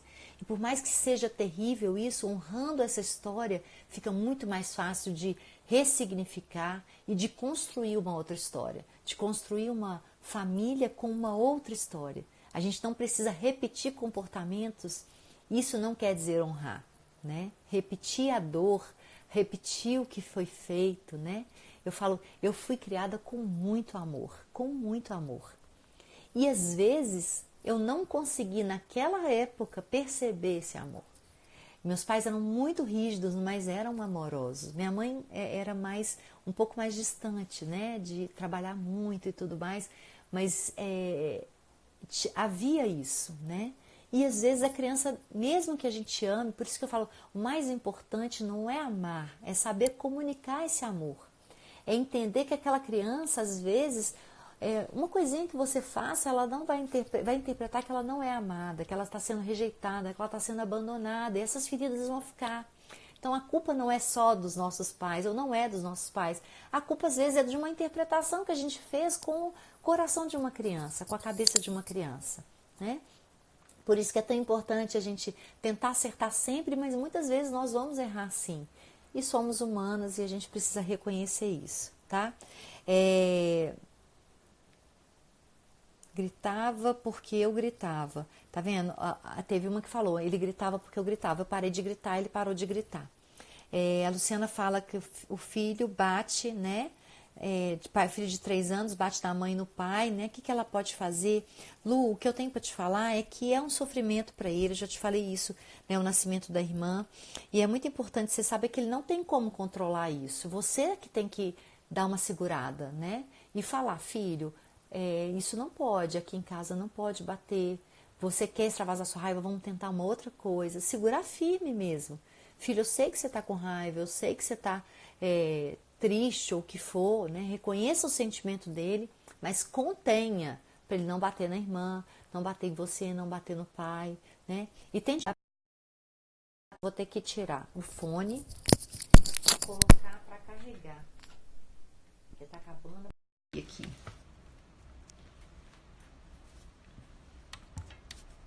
Ainda esqueci disso, que a bateria estava quase. Vamos lá. Então, Lu, não desespera não. A fase que você está passando é bem complicada, né? São 2 bebês praticamente, 3 anos e 6 meses, né? A bebezinha tem muitos ciúmes, é muito difícil. Você vê que hoje provavelmente você sai na rua, todo mundo dá mais atenção para ela do que para ele. Então, acolha esse sofrimento dele, não leva isso pro pessoal, não fique pensando que ele vai ser um menino mal educado porque tá fazendo isso. Ele tá se sentindo à vontade de extravasar com vocês aquela raiva que ele tá sentindo, aquele sentimento. Nomeia o sentimento dele, nomeia raiva, tá, gente? Para com essa história de que menino bonito, menina bonita não pode sentir raiva. Pode, tá? Os bonitos, os feios, qualquer pessoa sente raiva e pode sentir, deve sentir. E ressignificar. Vamos lá. Ixi, perdi. Vamos lá. Sabrina. Tem a Helena, de 1 ano e 3 meses, que acorda 3 vezes à noite, fica nervosa. Ela fica nervosa porque tá tendo privação de sono, né? Tem que ninar, chacoalhar toda vez que acorda. O que ela pode fazer de acordo com a disciplina positiva? Gente, é aí que tá. Por isso que eu falo sempre, né? Eu não estudo só a disciplina positiva, eu estudo muitas coisas, porque eu acho que tem que ir adequando aquilo que eu acredito também, né? Então eu estudo neurociência, eu estudo criação com apego, estudo desenvolvimento do cérebro, né? Neurociência do desenvolvimento do cérebro com comportamento, a parentalidade positiva. Então eu vou buscando as coisas que realmente fazem sentido, assim. E que eu tenho a minha experiência de consultório, 20 anos de consultório, com famílias que criam de várias formas diferentes, que têm culturas diferentes às vezes, que têm percepção de respeito diferentes, e tem o resultado dessas criações. Então eu vejo no consultório, a minha experiência é essa, eu tenho no meu consultório famílias que criaram com autoritarismo e eu sei o que deu. Famílias que criaram com permissividade, eu sei o que deu, sabe? Então eu sei que eu fui buscar toda essa história porque eu estava vendo muita gente perdida, né? Eu estava vendo muitas crianças que eram crianças que tinham todo o potencial virarem adolescentes rebeldes e adultos se perdendo, né? E o tanto de... isso é muito importante falar. No consultório eu fui ficando assustada Contanto que aqueles meus pacientes estavam virando adolescentes que precisavam de medicar, antidepressivo, ansiolítico. Gente, eu comecei a ficar muito assustada, porque eu comecei a me sentir a pior pediatra do mundo. Porque quando você cuida muito bem da saúde física, como eu sempre cuidei, né? Então, eu sempre tive isso, muitas pessoas iam no meu consultório para ter um diagnóstico assertivo, mas eu ficava assim, nossa, por melhor pediatra que eu seja, eu tenho que olhar para esse lado também, porque eu não estava olhando.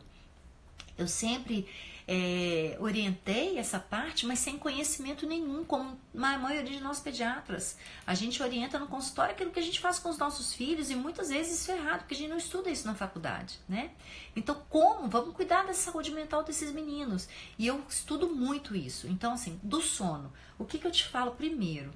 Em vez de pegar e tentar resolver também, a gente precisa entender por quê. Por que essa criança está acordando 3 vezes? Está tendo um tempo bacana com a mãe? Está sendo comunicado esse amor durante o dia? Está tendo um ritual para dormir? Está tendo aquela rotina necessária para a criança ficar segura? O que está acontecendo dentro da casa?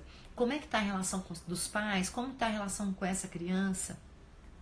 Então, assim, procura primeiro ver tudo isso para depois tentar resolver esse comportamento, né? E aí, conversando com o pediatra também, dá para você acolher o choro dessa criança sem precisar ficar ninando também. Você pode ir lá, fazer carinho, falar que tá do lado. Se ele começa a chorar demais, aí você acolhe, nina um pouco e põe de novo. Mas procura saber o que tá acontecendo. Tem alguma coisa com você também? Tem alguma coisa acontecendo em você que pode estar refletindo no sono dele? Gente, isso é tão comum que vocês não imaginam. Tem gente que fala assim, que bobagem.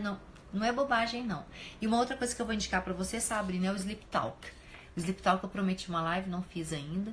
Eu vou te mandar o material que eu tenho de Sleep Talk pra você tentar ver. Ela já tem 1 ano e 3 meses, já tá começando a amadurecer o cérebro, mas ainda é um cérebro imaturo que pode acordar e ser completamente normal, tá?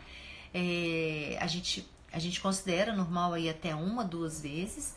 Ela tá acordando um pouquinho mais. Eu sei que você tá ficando no seu limiar, é muito difícil mesmo, né? Porque você vai minando todas as suas forças, porque você tá ficando exausto, tá ficando cansada, e eu entendo, mas tenta ver o porquê disso e tentar da melhor forma aí para ver se ela vai pelo menos diminuindo o tanto de acordadas, de despertares, mas faça a rotina antes, tenta acalmar ela no berço sem precisar carregar, fica ali do lado, põe a mão, faz carinho nela, vai falando que você tá ali pertinho, ou canta sempre a mesma musiquinha para tentar ver se ela vai embalando, e se ela chorar demais, nina um pouco, coloca no berço e continua cantando, tá? E às vezes a consultoria de sono gentil, a consultoria de sono baseada em apego, tá? É muito importante. A disciplina positiva aconselha outras coisas, assim, que eu realmente, estudando neurociência e criação com apego, eu prefiro que a gente faça assim, acolhendo o choro da criança, tá? Vitória tem 3 filhos. Nossa, essa aqui eu acho que é que tem gêmeos. 9 anos. 9 anos os gemelares. Então já tá menos coisa, porque tem uma que tem uns gêmeos pequenininho. Bagunça na casa, a queixa dela. Gente, combinados mesmo, tarefas domésticas, senta todo mundo na mesa, mas faz conexão antes, né? Saia com esses meninos, brinque com esses meninos. Uma coisa muito bacana para a casa ficar em ordem é brincar de guardar. Então, uma atividade divertida com todo mundo. São 2 de 9 anos, 1 de 6. Eu sei que os 9 anos já estão aí quase entrando na adolescência, então não vai cair fácil nessas brincadeiras de guardar. Mas você pode combinar e pode deixar sofrer consequências, tá? Então, por exemplo, você falou que as roupas sujas estão sempre jogadas. Deixa lá. Se você der conta, né? Fala pelo menos para deixar a roupa suja dentro do quarto. E aí acabaram as roupas, não tem roupa para sair. Não tem roupa para sair. O que nós vamos fazer? Nossa, o que nós vamos fazer? Né? Então, isso é consequência natural. Tem mãe que dá conta, tem mãe que não dá. Então, pode fazer os combinados e pode até pensar em alguma consequência lógica. Consequência lógica já é um assunto para uma live inteira. Mas você pode fazer consequências que sejam respeitosas, úteis, para poder não estar fazendo mais aquilo. Mas eu aconselho sempre outras alternativas primeiro. Reunião familiar, falar da importância de vocês estarem juntos num ambiente organizado, num ambiente tranquilo para poder brincar. Fala com eles que todas as vezes isso não é recompensa, presta atenção. que olha como seria legal se todas as vezes cada um ajudasse, fizesse as tarefas domésticas e a gente pudesse, quando chegar, em vez do seu pai e eu, a gente ficar arrumando a bagunça de vocês, jogar um jogo divertido, né? Sair para brincar, sair para fazer um passeio, assentar e jogar um jogo. Então olha para você ver como você estimula eles a quererem deixar tudo em ordem, né? Para poder estar em um momento com vocês, tá? Então isso é muito importante. E ensinar. Sujou o prato, leva o prato, escolhe tarefas domésticas para cada um, todo mundo tem que cumprir, inclusive a mãe e o pai, e eles vão vendo com o exemplo e vão querendo fazer, e o ambiente vai ficando mais gostoso e eles vão ficando mais estimulados, mais encorajados. Então encoraje sempre que eles vão acabar fazendo. Gente, também eu tô vendo aqui, não tá rodando aqui pra mim, mas também não tô conseguindo ler tudo, que é muita gente, né? Que bom. Boa noite. Tem gente falando que tá indo deitar. Vamos ver aqui. Eu falo e não consigo parar, tá vendo? Então vamos lá. Isabela, filha de 3 anos, que não desgruda dela. Desde os 5 meses, muito grudada e chora muito quando a mãe sai de perto. Isabela, a primeira coisa, assim, é muito importante entender, acho que a Isabela é uma, não sei se a Isabela, aqui é a Isabela, será que é do meu consultório? Eu acho que é, sempre muito grudada na mãe. Só que foi uma história mais difícil também, né, Isabela? Porque assim, o pai trabalha muito e às vezes ficava longe, ficava muito só as duas grudadas, né? Ela sempre foi muito grudada na mãe e isso acontece mesmo às vezes. Eu sei que isso te suga toda a energia, eu acho que você precisa só encorajar e precisa às vezes deixar ela com mesmo que ela esteja chorando um pouco, né? Passar a bola pro pai, deixar ela com o pai um pouco, para poder ir tentando sair um pouco, para você não ficar tão sobrecarregada, né? Ela fala que ela já tá indo pra escolinha, que antes ela não ia quando morava no Brasil, ela tá morando atualmente nos Estados Unidos, então a Isabela não deve estar vendo essa live, porque tá morando lá. Então a gente sempre tem que buscar aí uma causa emocional na mãe também, sabe, Isabela? Então procurar em você como essa questão para você, né? Essa questão do apego com ela, que ela foi seu apoio durante muito tempo, né? Com o marido longe.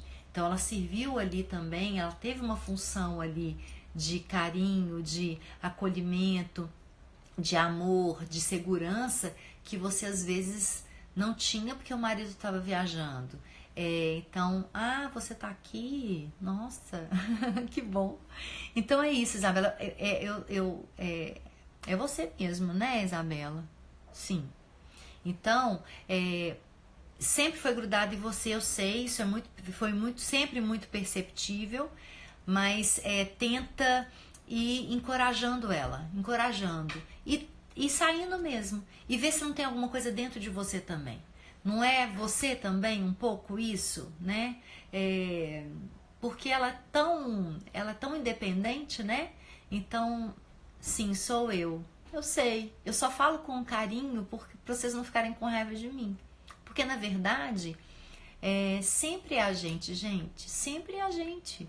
Sempre tá dentro da gente. Se a gente olha para dentro, a gente sabe, né? Que tá ali, os nossos filhos são esponjinhas, ótimas esponjinhas, ótimos observadores e péssimos intérpretes, e eles sofrem, às vezes a gente tá sentindo alguma coisa, a gente não sabe o que é, os nossos filhos já estão mostrando ali o que é, né? Então, vamos encoraje você também, vá em busca da sua vida, né? Pensa que os nossos filhos não são nossos, né? Os nossos filhos não são nossos, eles estão passando um estágio dentro da nossa casa, para que a gente encha a mochila deles de coisa boa, para que eles enfrentem esse mundão, gente. E é lindo ver o voo deles, eu falo isso sempre, né? É muito bom ver os filhos voarem longe, voarem alto, voarem independentes. Então vamos encher essa mochila de coisa boa, de respeito pelo outro, de capacidade de comunicar de uma forma não violenta, de paz, de coisa boa, de solidariedade, de igualdade, de empatia e pronto, vamos ver eles voarem longe. Deem exemplo sempre, façam a coisa certa, sejam respeitosos com todos, né? Pensem em igualdade, vão parar de pensar em violência, né? Não dá mais, isso não cabe mais, né? A gente já viu o que tá dando aí. Então vamos pensar em paz, em amor, em empatia, ensinar coisa boa, né? Para que eles consigam. Tem pai que fala assim, mas eu vou criar ele assim, ele vai ser um bundão, ele vai ser um bobão. Não, ele não vai ser. Ele vai ser um influenciador do bem. A gente está precisando no mundo de líderes do bem. E eu acredito muito que é isso que vai mudar o mundo, né? São os nossos filhos que vão mudar esse mundo que está aí. Eu tenho certeza absoluta disso, né? A Ana Amélia tem um filho de 3 anos e essa, coitada, 3 anos e o filho de gêmeos de 2 anos. Vocês imaginam, é quase um trigêmeos. Os gêmeos só dormem embalando. Não consigo nem imaginar o caos que tá essa casa de madrugada, tadinha. E ainda mamo às 23. Estou cansada. Não, você não tá cansada, você tá morta, né? Você não tá, você tá um zumbi. Então, o que eu te falo é assim, você quer meu colo, Ana Amélia? Porque é o que eu posso te dar. O conselho é tentar fazer uma rotina. Eu te aconselho talvez uma consultoria de sono com apego aí, que eu acho que talvez resolva seu problema também. Mas, nossa, eu não queria estar na sua pele, não. Porque eu, quando tinha diferença aqui em casa era de 2 anos, né? E eram só 2, era um e outro, não eram gêmeos, era um caos, né? Então, não consigo nem te pedir para não gritar, sabe? Eu não consigo não te pedir para não gritar. Porque é uma coisa maluca isso, é uma coisa enlouquecedora mesmo. E a neurociência já mostra isso, que a privação de sono faz a gente surtar, né? Faz a gente fazer coisas que a gente não imagina, porque realmente não tem condição. Então, o que eu te falo é tenta uma consultoria, tenta alguém para te ajudar, uma rede de apoio, mas não é fácil não. Eles vão te perdoar, eles vão perdoar os seus gritos, porque não tem condição. Sabe? É lógico que seu grito não vai adiantar nada, o seu grito é porque você não sabe como resolver de outra forma, mas é humano, né? É humano, é uma pessoa que tá com 3 bebês em casa, não dorme, acorda, tem que chacoalhar, falou que os gêmeos estão gordinhos também, pesados. Tenta fazê-los dormir sem ficar chacoalhando. Você vai estar no quarto com eles, conversando com eles, cantando musiquinha. Vai às vezes demorar um tempo maior, mas eles vão conseguir dormir direitinho, eles vão conseguir dormir bem. E olha, eu vou te falar o que eu faria no seu lugar. Se a coisa tivesse um caos, eu comprava uma cama king, nem que eu tivesse que vender o que eu tivesse para comprar uma cama king, e punha os 3 filhos na cama e pronto, ia tentar dormir, porque não é fácil. Olha, essa sugestão é uma sugestão de risco. E é uma sugestão de uma mãe desesperada. Eu tô me colocando no seu lugar. E eu acho que talvez eu fizesse isso no cúmulo do desespero.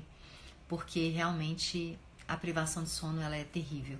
Eu era muito acostumada com privação de sono porque eu dei muitos anos plantão à noite. Então pra mim não era tão assim. Eu conseguia, mas tinha hora que o raciocínio ficava muito lento, muito lento. Mas eu acabava dando um pouco de conta, dei conta por alguns anos, trabalhei à noite durante 15 anos, depois nunca mais quis trabalhar à noite. Aí veio a filha mais nova, que também custou a dormir uma noite inteira, mas enfim, é assim. E é perdoável que você perca a paciência às vezes, né? A gente faz de tudo para se cuidar e para não acontecer, mas pode ser que aconteça, não tem jeito. A Letícia fala filho de 10 e de 5 e que só encontra às 18 horas e as crianças só querem apavorar, fica cutucando, provocando, brigando, é um caos a casa dela, é uma tristeza. Então, aí o que eu quero que você faça, Letícia? Presta atenção, não sei se Letícia tá aí. Como você só se encontra às 18 horas, faça com que a hora do encontro seja divertido. Né? Você fala assim, eles querem jogar bola dentro de casa. Sai com eles para jogar. Você falou que tem um lugar para jogar bola no prédio, né? Ou em casa. Vá jogar um pouco com eles. Sempre faça um momento de conexão nesses primeiros 30 minutos que chegou em casa. Eu sei que às vezes a gente chega morrendo de fome, quer comer. Então faça um lanche divertido e fala, nós vamos fazer um lanche bem divertido, depois nós vamos brincar. Nós vamos jogar, ou nós vamos jogar bola, pra gente ficar todo mundo junto. Aposto que eles vão parar de provocar e de fazer esse caos todo que está sendo a sua casa. Provavelmente você chega e eu sei que a paz que você quer, que é a paz que eu quero, é deitar na minha cama e ter sossego. Só que quando a gente tem filhos, não dá. Você primeiro tem que pensar na conexão para depois pensar em você ficar tranquila, porque senão o caos, depois do caos instalado, não tem jeito mais. Então vai jogar bola com eles, fala assim, ó, vamos combinar? Todas as vezes que a gente encontrar, nós vamos fazer um lanche bem legal, depois a gente vai jogar bola ou jogar um jogo, pode pôr lá nos combinados ou na rotina, cada dia uma coisa diferente. Diverte com eles ali 30 minutos, porque aí você vai ficar até as 19 por conta deles, e depois eles vão ficar na deles e você vai ficar em paz, né? Lógico que a briguinha vai continuar, uma provocaçãozinha ou outra, mas esse caos que você tá falando aí, com certeza vai acabar, tá bom? Realmente a privação de sono é terrível, e é nesse momento da madrugada que às vezes não consigo ter paciência com a minha bebê. Por isso que eu falo assim, a gente pode tentar essa coisa, Sabrina, de respirar fundo, tentar se controlar e ver, mas eu não gritava de madrugada, mas eu ficava, sabe? Aquela coisa de chacoalhar que é terrível, que é pior ainda. Então a gente precisa tentar entrar no eixo para poder oferecer o nosso melhor sempre. Como validar sentimento no meio do descontrole? Não vai validar sentimento no meio do descontrole. É a mesma coisa que você tá lá nervosa, com raiva, e seu marido chega e fala assim, oh meu Deus, eu sei que você tá com raiva. Sabe porcaria nenhuma. Não é mais ou menos isso? Então, primeiro, deixa a pessoa acalmar, deixa o filho acalmar. Uma coisa que funciona muito é tirar ele do lugar. Então, ele tá fazendo birra na sala, leva pro quarto. Que isso desorganiza e a criança consegue voltar, né? Eu tive uma pergunta muito interessante que eu vou estudar sobre isso, que é uma mãe que viu em algum lugar, depois eu quero ver aonde ela viu, que em vez de ficar na altura dos olhos, ficar abaixo da criança. Então é como se a criança estivesse ali sentada no banco e ela senta no chão e olha para cima. Diz que a criança para de fazer a birra na hora, deve ser porque ela assusta, né? Porque sempre a gente tá olhando por cima e de repente a gente vai lá por baixo.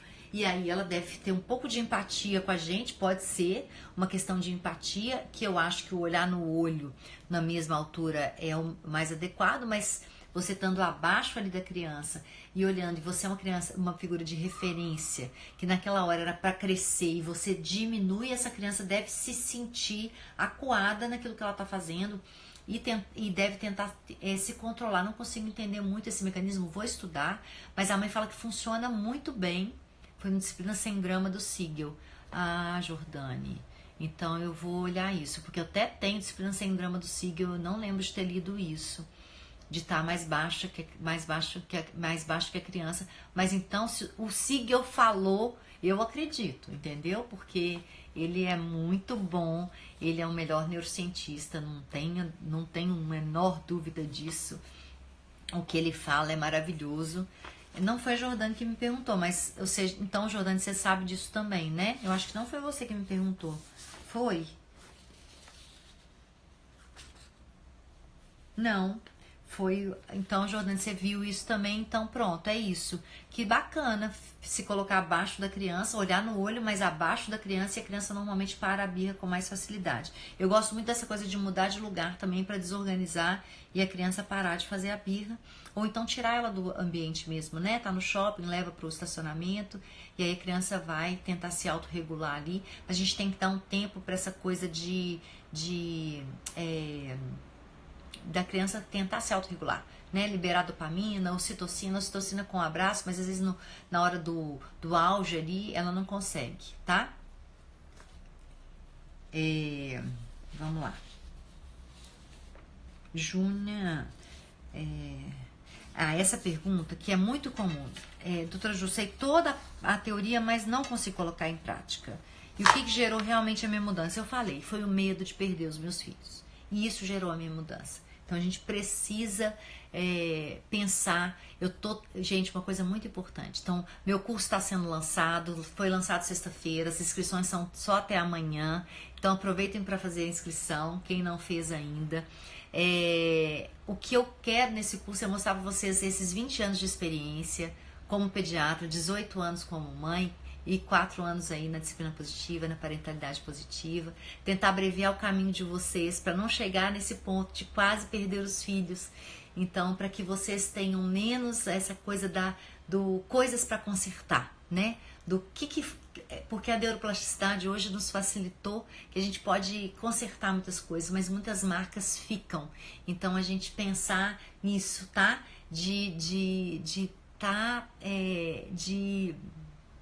Da importância que é estar estudando para ser pai e mãe, da importância que é tornar esse caminho menos doloroso, menos difícil, né? Pode ser muito prazeroso ser pai e mãe. Ser pai e mãe não é padecer no paraíso, né? A gente não precisa padecer no paraíso sendo pai e mãe. A gente tem outras opções. Vocês estão perguntando consultora de sono? Eu indico a Lívia Praeiro do 8 Horas, a Dani e a Mônica Mafra. São as 3 que eu conheço que fazem consultoria de sono com apego, tá? Então elas não fazem só consultoria de sono, elas estão focadas no apego, tá bom? Então a Lívia, inclusive, do 8 Horas, ela é a única que tem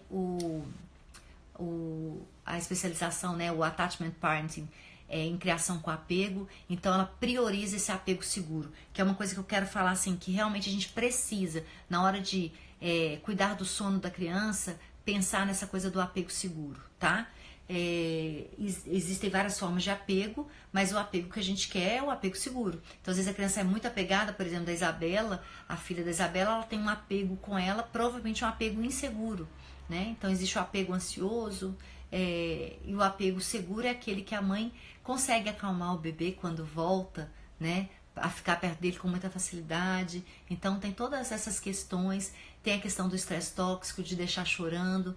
Hoje a maioria das consultorias de sono não deixam chorando, então tem um mito aí de consultora de sono deixar chorar, Não, hoje elas já estão com esse olhar respeitoso, né? Não fazem mais isso. Normalmente elas acolhem sempre o choro. Às vezes você não vai pegar no colo, mas vai estar ali do lado fazendo carinho na criança, mostrando que está ali, que ela pode contar com você. Gente, já vai acabar de novo, deixa eu correr.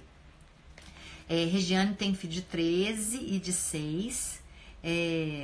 Cobra rigidez dos pais, que sem paciência, intenso, sai jogando tudo.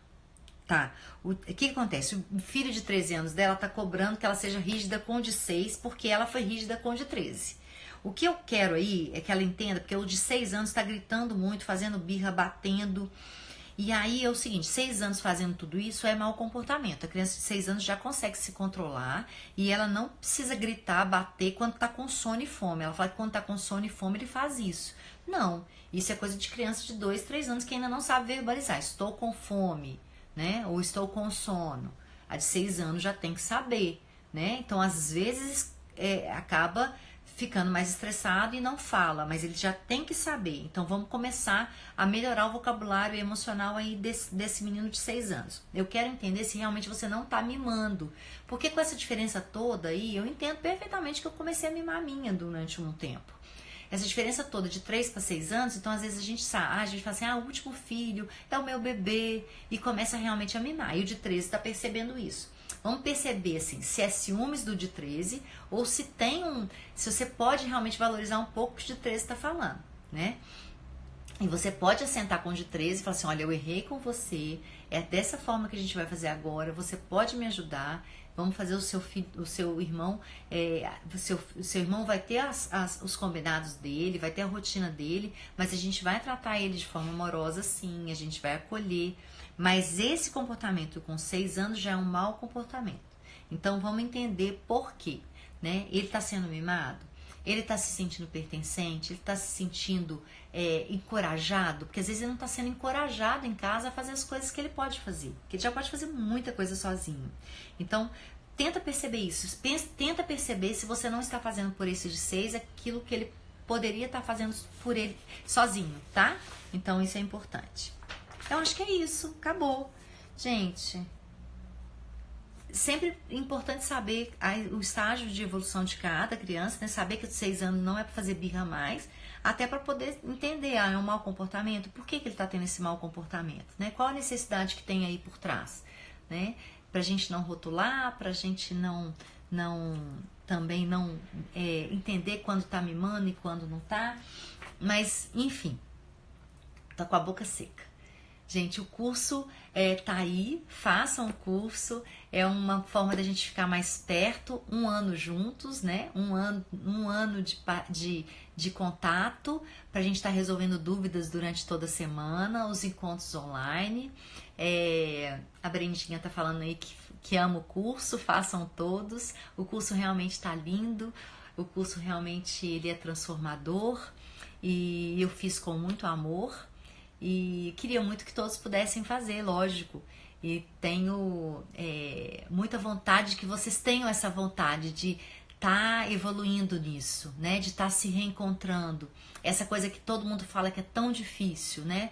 Tão difícil. Eu sei a teoria, mas e a prática?